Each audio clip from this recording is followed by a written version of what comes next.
Hello dear students, कैसे हैं आप सभी। आशा करती हूँ आप सब ठीक होंगे, स्वस्थ होंगे, अच्छे होंगे।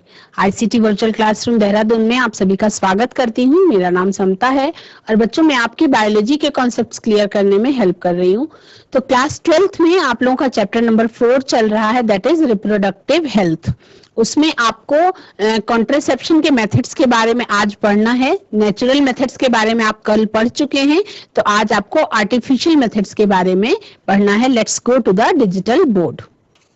बच्चों, चैप्टर नंबर 4 में आप लोगों को रिप्रोडक्टिव हेल्थ के बारे में पढ़ना है ना। तो रिप्रोडक्टिव हेल्थ के बारे में मैंने आपको बता दिया था पिछले कुछ सेशंस में। हम लोगों ने क्या डिस्कस किया कि रिप्रोडक्टिव हेल्थ किसे कहते हैं, मतलब जनन स्वास्थ्य क्या है। तो WHO के अनुसार मैंने आपको बताया था कि जनन के सभी पहलुओं, जो आपका फिजिकल, इमोशनल, बिहेवियरल और सोशल, हर प्रकार का जो अगर बैलेंस स्वास्थ्य है, एकदम ठीक है, तभी उसको आप रिप्रोडक्टिव हेल्थ में कैटेगराइज कर सकते हैं।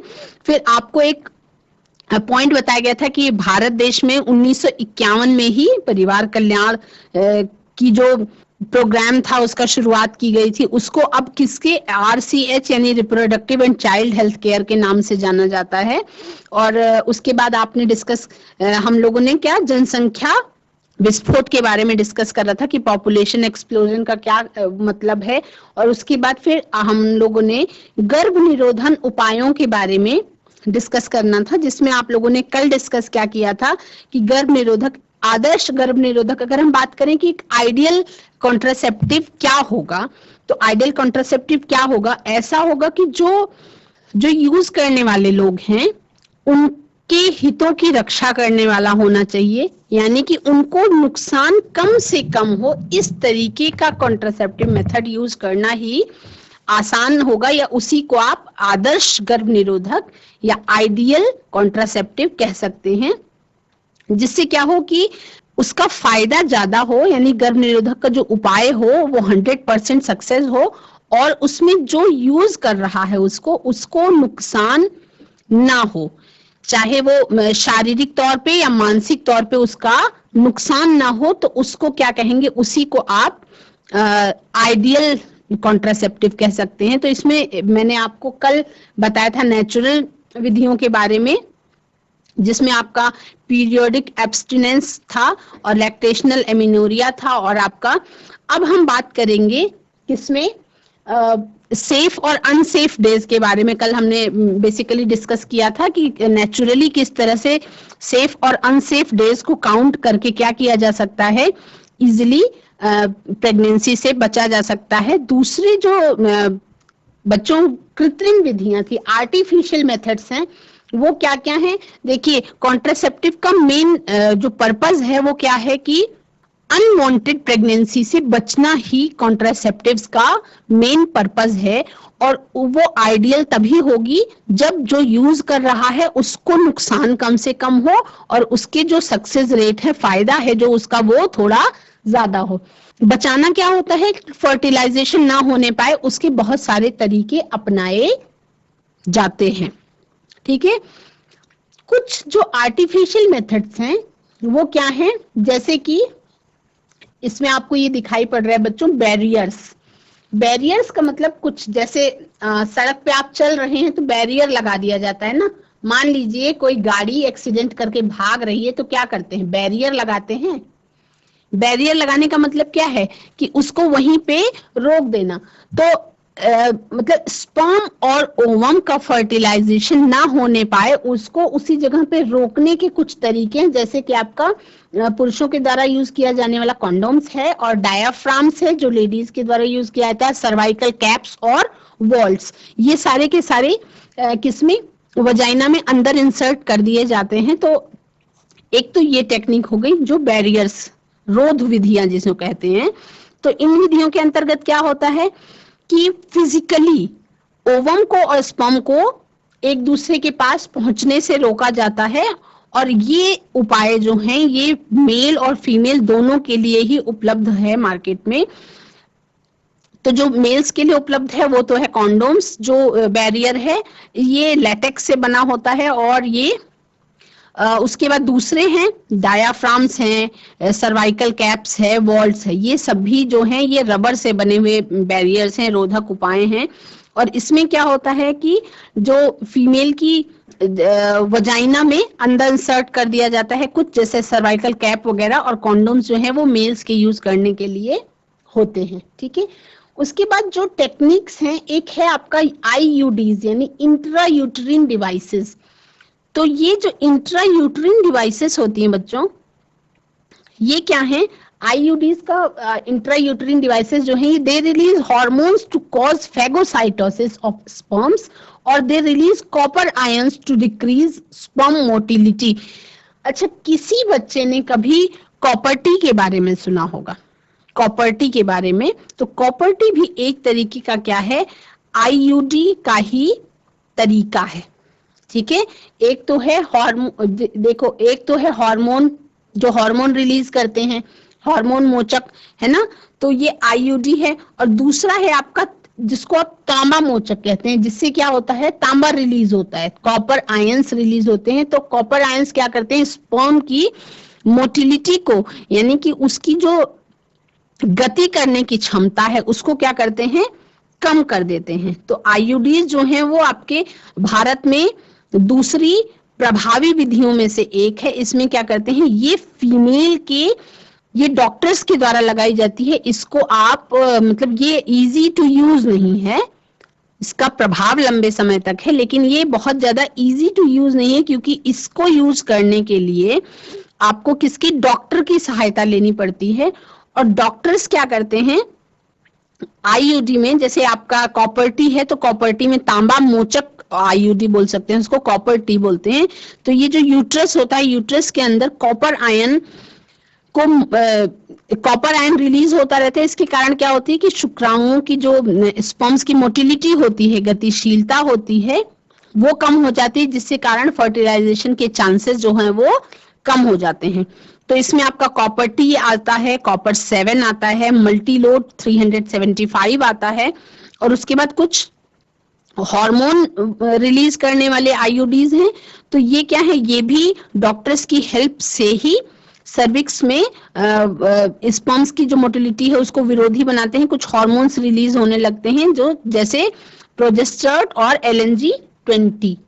ठीक है, तो ये आपके आईयूडीज हैं, इंट्रा यूट्रिन डिवाइसेस, यानी कि ये यूट्रस के अंदर इसको लगा दिया जाता है ना, जिससे क्या होता है कि स्पर्म्स की मोटिलिटी जो है वो कम हो जाती है, क्योंकि वो उसके अंदर ये कॉपर रिलीज करते हैं और जो दूसरे होते हैं वो हार्मोन्स का रिलीज करते रहते हैं। ठीक है, उसके बाद आपको पढ़ना है ओरल कॉन्ट्रासेप्टिव पिल्स के बारे में। तो ओरल कॉन्ट्रासेप्टिव पिल्स ऐसी पिल्स होती हैं, ऐसी गोलियों के रूप में इनको यूज किया जाता है। किसके रूप में यूज किया जाता है, गोलियों के रूप में यूज किया जाता है। तो जो देखो, आपने पहले, सबसे पहला मेथड है कि बैरियर मेथड्स। बैरियर मेथड्स जो हैं वो इजी टू यूज हैं और नुकसान के चांसेस उसमें नहीं है।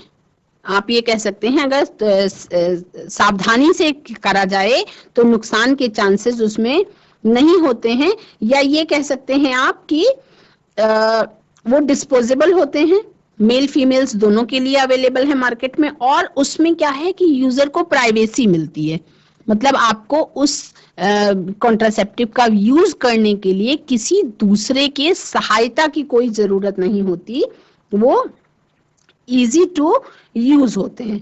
ठीक है, और उसके बाद कुछ बैरियर मेथड्स में कुछ क्रीम्स आती हैं, कुछ जेलीज आती हैं, फोम्स आते हैं, उनको भी यूज किया जाता है, जिससे क्या होता है, कॉन्ट्रासेप्टिव इफिशिएंसी बढ़ जाती है। ठीक है, इंट्रायूट्रिन डिवाइसेस के बारे में आप सभी ने जाना। तो ये जो है ये प्रभावी और लोकप्रिय विधि है। वो इसलिए है क्योंकि इसको एक बार यूज करने के बाद हर बार यूज नहीं करना पड़ता है। एक बार डॉक्टर से ये इंट्रायूट्रिन डिवाइसेस जो हैं वो एक बार डॉक्टर से अगर सेट करवा लिया जाए, यूट्रस के अंदर ये लगा दी जाती है, तो उसके बाद वो काफी लंबे समय, जैसे टाइम पीरियड उसका तय होता है कि ये 3 साल के लिए, 5 साल के लिए, 7 साल के लिए। तो अगर कॉन्ट्रासेप्शन चाहिए 5-7 साल के लिए, या 2 बच्चों के बीच में गैप के लिए भी इसका यूज किया जाता है, या फिर अगर माता पिता संतुष्ट हैं कि अब बच्चे नहीं करने हैं और रिप्रोडक्टिव एज है, तो ये लगा दिया जाता है तब तक के लिए जब तक के लिए मेनोपॉज ना हो जाए। ठीक है, तो उसके लिए कॉपर टी शेप का एक डिवाइस होता है और उसको क्या करते हैं, यूट्रस के अंदर उसको इम्प्लांट कर दिया जाता है डॉक्टर के द्वारा। तो उससे क्या होता है, अब कुछ नॉन मेडिकेटेड डिवाइसेस हैं जैसे कि लिपस लूप है, हार्मोन रिलीजिंग है, LNG-20 है, कॉपर रिलीजिंग है जो कॉपर टी है, कॉपर 7 है, मल्टीलोड 375 है। इन सब के नाम आपके बुक में दिए हुए हैं। तो इसका मतलब क्या है, इसका तरीका केवल वही है बच्चों कि दे कंटेन हार्मोन्स, वो प्रोजेस्टेरॉन या प्रोजेस्टेरॉन ओस्ट्रोजन कॉम्बिनेशन जो है वो ओरल कॉन्ट्रासेप्टिव पिल्स में पाए जाते हैं। तो ओरल कॉन्ट्रासेप्टिव जो है वो क्या है, ये महिलाओं के द्वारा खाया जाने वाला एक कॉन्ट्रासेप्टिव है जो पिल्स के रूप में मार्केट में मौजूद है। इसको आप ओरली लेते हैं, ओरली का मतलब दवाइयों के रूप में गोली के तौर पे खाया जाता है और पिल्स के नाम से ये पॉपुलर है। तो ये कैसे खाई जाती है कि मेंस्ट्रुअल साइकिल की फर्स्ट डे से स्टार्ट की जाती है और 21 गोलियों का एक पत्ता होता है, पूरा 21 गोलियों का पत्ता होता है ना। तो उसको मेंस्ट्रुअल साइकिल के डे 1 से स्टार्ट किया जाता है और 21 दिनों तक खाया जाता है। उसके बाद मेंस्ट्रुअल साइकिल आता है और उसके बाद फिर 7 डेज का गैप करके डे 1 मेंस्ट्रुअल साइकिल जब होता है तो फिर से इसको क्या किया जाता है, स्टार्ट कर दिया जाता है। ठीक है, तो गोलियां जब समाप्त हो जाती हैं उसके बाद क्या होता है, 7 डेज के बाद मेंस्ट्रुएशन फिर से स्टार्ट होता है और फिर से डे 1 से ही इसको स्टार्ट कर दिया जाता है। तो कहते हैं कि 7-7 दिन की गैप पे 21-21 दिनों का ये कोर्स होता है जो पूरा करना होता है। ठीक है, तो इसमें एक सहेली नाम की फीमेल ओरल कॉन्ट्रासेप्टिव है जो नॉन स्टेरॉइडल प्रिपरेशन है, यानी कि वो नॉन हार्मोनल है और ये गोली हफ्ते में एक ही बार ली जाती है। इसके साइड इफेक्ट कम है और ये इसकी कॉन्ट्रासेप्टिव वैल्यू है जो वो ज्यादा है। ठीक है, इसकी साइड इफेक्ट क्योंकि आप हफ्ते में एक बार ली जा रही है तो साइड इफेक्ट इसके कम है और इसकी कॉन्ट्रासेप्टिव वैल्यू जो है वो ज्यादा है। तो 2 तरीके की कॉन्ट्रासेप्टिव पिल्स हो गई, एक तो है आपका जो 21 दिनों तक लगातार ली जाती है और दूसरे प्रकार की हो गई जो सहेली नामक की कॉन्ट्रासेप्टिव पिल है। इसकी खोज कहाँ हुई थी, लखनऊ के सेंट्रल ड्रग रिसर्च इंस्टीट्यूट ने, CDRI ने इसकी खोज की थी। तो ये गैर स्टेरॉइडल है यानी कि नॉन स्टेरॉइडल पिल है। ये क्या है, ये एक हफ्ते में एक ही बार ली जाती है और इसमें उसके बाद कुछ इम्प्लांट्स होते हैं, जैसे बच्चों सर्जिकल मेथड्स हैं, कुछ सर्जिकल मेथड्स हैं, कुछ तो इम्प्लांट्स होते हैं जो त्वचा के नीचे, अब देखिए इंजेक्शन के रूप में भी कॉन्ट्रासेप्टिव आता है ना। और उसके अलावा अनवांटेड 72 के नाम से भी एक पिल आती है कि अगर मान लीजिए अनवांटेड प्रेगनेंसी से बचने के लिए या असुरक्षित यौन संबंध के बाद क्या होता है, अनवांटेड 72 का यूज प्रभावी पाया गया है ना। तो कभी मान लीजिए रेप वेप का कोई केस होता है तो उसमें ये यूज करा जाता है। ठीक है, उसके बाद कुछ मेथड्स हैं सर्जिकल मेथड्स। अब मेन इसके बारे में पढ़ना है कि जो सर्जिकल मेथड्स हैं ये किस तरीके से यूज होते हैं। सर्जिकल मेथड्स हैं, एक है आपका vasectomy, removal of a part of the vas difference in males, and tubectomy. Tubectomy का मतलब है removal of a part of the fallopian tubes in females. तो इसका मतलब क्या हुआ, इसको स्टेरिलाइजेशन भी कहते हैं। तो ये इसका मतलब ये है कि परमानेंट, यानी ये इस तरीके की टेक्निक जो है ये तभी आजमाई जाती है, तभी अपनाई जाती है जब बिल्कुल भी बच्चा नहीं चाहिए। इसको बंध्याकरण कहते हैं, स्टेरिलाइजेशन कहते हैं, या इसको बिल्कुल साधारण भाषा में, क्योंकि जो शरीर है वो नसों से मिलकर के बना हुआ है तो क्या कहते हैं, नसबंदी। नसबंदी का मतलब ये है कि जो ये वास डिफरेंस वाली नस होती है इसका कट लगा करके इसमें क्या किया जाता है, इसको बांध दिया जाता है। ठीक है, लेकिन ये अगर एक बार कर देने के बाद फिर इसको दोबारा से ठीक कर पाना संभव नहीं है ना। तो पहले एक टाइम में ये चीजें होती थी, अब जो लोग जागरूक हो गए हैं तो वो इसके बिना भी काम आगे बढ़ा लेते हैं। तो वेसेक्टोमी में क्या होता है, इसमें स्क्रोटम में जो है वो चीरा लगा करके वास डिफरेंस का छोटा सा हिस्सा निकाल दिया जाता है या बांध दिया जाता है, ठीक है। और ट्यूबेक्टोमी जो है, इसमें वजाइना के द्वारा जाकर के जो फेलोपियन ट्यूब है उसका छोटा सा हिस्सा निकाल दिया जाता है। तो अगर इसको बस वेसेक्टोमी किस में होती है, मेल्स में होती है, और ट्यूबेक्टोमी जो होती है वो फीमेल्स में होती है, ठीक है। तो वेसेक्टोमी को आप शुक्रवाहक उच्छेदन भी कह सकते हैं और डिंब वाहिनी उच्छेदन कह सकते हैं ट्यूबेक्टोमी को। तो बस इतना समझें कि वास डिफरेंस में कट लगा करके अगर उसको बांधा जाए तो वो वेसेक्टोमी कहलाएगी, जो मेल्स में होती है। और अगर फिलोपियन ट्यूब में कहीं इंटरप्ट किया जाए तो वो ट्यूबेक्टोमी कहलाएगा। तो इसमें क्या होता है कि स्पर्म्स का और ओवम का ट्रांसपोर्टेशन रोकने के लिए ये टेक्निक अपनाई जाती है। तो ये सर्जिकल मेथड्स हो गए। ये टेक्निक्स प्रभावशाली तो बहुत ज्यादा होती हैं, लेकिन इनकी रिवर्सिबिलिटी कह सकते हैं ना के बराबर है या बहुत पुअर है। इसकी रिवर्सिबिलिटी संभव नहीं है। कैसे? क्योंकि एक बार ऑपरेशन होने के बाद फिर दोबारा से इसको नॉर्मल स्थिति में लाना मुश्किल है, या कह सकते हैं कि नहीं हो पाता है। तो इस पे ये बहुत ज्यादा जोर देने की जरूरत है कि अगर कॉन्ट्रासेप्टिव मेथड का जो चुनाव है वो किसी मेडिकल प्रोफेशनल की एडवाइस से ही लिया जाना चाहिए, है ना। तो ये हमेशा ध्यान रखना चाहिए कि जो रिप्रोडक्टिव हेल्थ है उसको मेंटेन करने के लिए इसकी रेगुलर रिक्वायरमेंट नहीं होती है कॉन्ट्रासेप्टिव्स की। तो नेचुरल रिप्रोडक्टिव इवेंट्स हैं वो कंसेप्शन प्रेगनेंसी के अगेंस्ट है कॉन्ट्रासेप्टिव का यूज। तो हमेशा ही इसको यूज नहीं करना चाहिए। इसके बहुत सारे नुकसान भी हो सकते हैं। जैसे इनके साइड इफेक्ट्स क्या क्या हैं?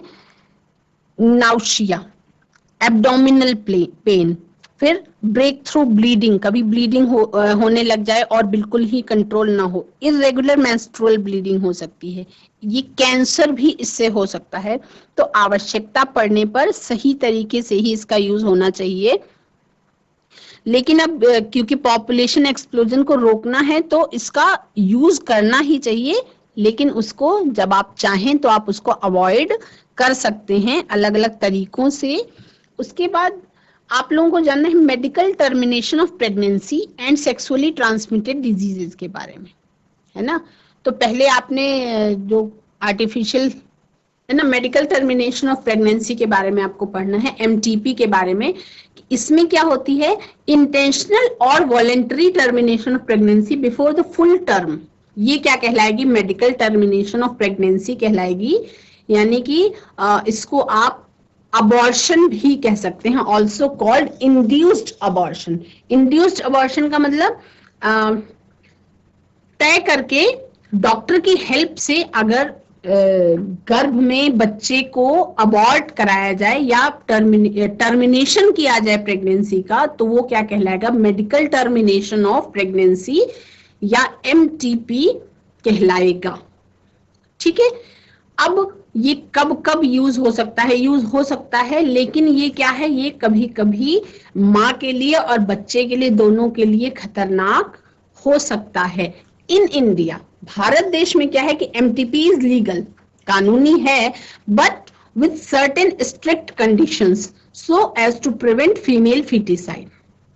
लेकिन ये अबॉर्शन तभी पॉसिबल है जब उसमें एमनियोसेंटेसिस ना किया गया हो, ठीक है।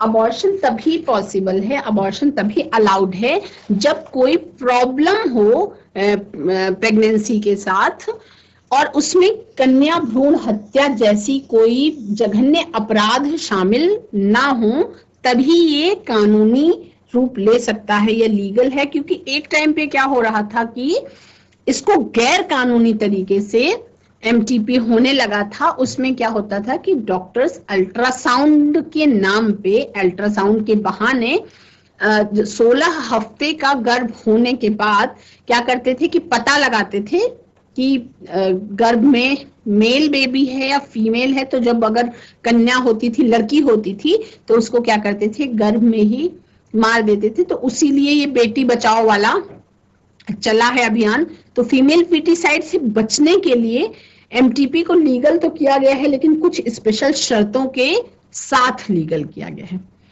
MTP is used with amniocentesis। amniocentesis क्या होता है? amniocentesis के बारे में आपको थोड़ा सा विस्तार से पढ़ना पड़ेगा कि इसमें क्या होता है। when the fetus is female, अगर गर्भ जो है वो फीमेल है, यानी कि पेट में जो बच्चा पलना शुरू हुआ वो लड़की है, तब वो अबॉर्शन करा दिया जाता था। ठीक है, तो ये प्रैक्टिसेस, क्योंकि जो एमनियोसेंटेसिस है इसके लिए गर्भ का 16 हफ्तों का होना जरूरी है, 16 वीक्स का होना जरूरी है। तो अगर 16 वीक्स का होना का मतलब लगभग 3.5 महीने से ऊपर का होना, तो उसके बाद एबॉर्शन होता तो उससे क्या होता है कि माँ की जान को भी खतरा होता है, और जो गर्भ में बच्चा है उसको तो खैर मारने के लिए ही किया जाता था, तो उसको मारते मारते कभी कभी इस तरीके के एबॉर्शन में जो प्रेग्नेंट लेडी है उसकी भी स्थिति बहुत ज्यादा खराब हो जाती है या मौत भी हो सकती है। तो ये चीजें अब क्योंकि एडवांस समाज हो गया है बच्चों, तो इसके बारे में बातचीत करना और या डिस्कस करना तो ये थोड़ा सा अजीब लगता है। ये चीजें बंद होनी चाहिए। फीमेल फीटिसाइड का मतलब क्या है कि कन्या भ्रूण हत्या। तो इसी को देखते हुए सरकार ने रोक लगा दी थी, इसी को देखते हुए सरकार ने रोक लगा दी थी कि मेडिकल टर्मिनेशन ऑफ प्रेगनेंसी जो है वो 16 हफ्तों के बाद नहीं हो सकेगी, क्योंकि 16 हफ्तों के बाद ही ये वाली जो प्रोसेस है एमनियोसेंटेसिस, तो एमनियोसेंटेसिस में क्या होता है कि जो बच्चे के आसपास बैग होता है जिसके अंदर एक लिक्विड भरा होता है, उसको क्या कहते हैं? एमनियन कहते हैं। तो वो इंजेक्शन के थ्रू एमनियन को निकाल लेते हैं और उसके अंदर जो रिलीज होते हैं हार्मोन्स या थोड़े थोड़े बॉडी सेल्स होते हैं, उनसे ही इसका अंदाजा लगा लिया जाता है कि गर्भ में क्या है, बेटा या बेटी। अगर बेटी है तो उसको मारने के लिए एबॉर्शन होता था, जिसको फीमेल फीटिसाइड कहते थे, कन्या भ्रूण हत्या कहते थे। तो ये एक जघन्य अपराध हो गया है अब, और अब इस पर रोक है। लेकिन मैं 100% ये नहीं बोल सकती हूँ कि एकदम रोक है, क्योंकि अभी भी ये चीजें सुनने में आती हैं, और जब छापा वगैरह पड़ता है तो कई कई डॉक्टर्स के क्लिनिक वगैरह सील होते हैं। इसका मतलब अभी भी ये चीजें चल रही हैं, लेकिन चूंकि इस पर हम लोगों को ध्यान देने की जरूरत है। और देखो एमटीपी जो है ये इलीगल एबॉर्शन के रूप में आ गया। इसका एक्ट है एमटीपी एक्ट 2017। इसका कौन सा एक्ट है? MTP act 2017। ये याद कर लेंगे, ये हो सकता है आए एग्जाम में, है ना। तो इसके बारे में और हम आगे सेशन में चर्चा करेंगे। बच्चों आज की क्लास में हम लोगों ने आर्टिफिशियल कॉन्ट्रासेप्टिव मेथड्स के बारे में जाना और हम लोगों ने एमटीपी के बारे में जाना। ऐसे ही इस चैप्टर को हम कंप्लीट करेंगे, अगले कुछ सेशन में ये चैप्टर कंप्लीट हो जाएगा। That's all for today. Have a nice day, take care, bye bye.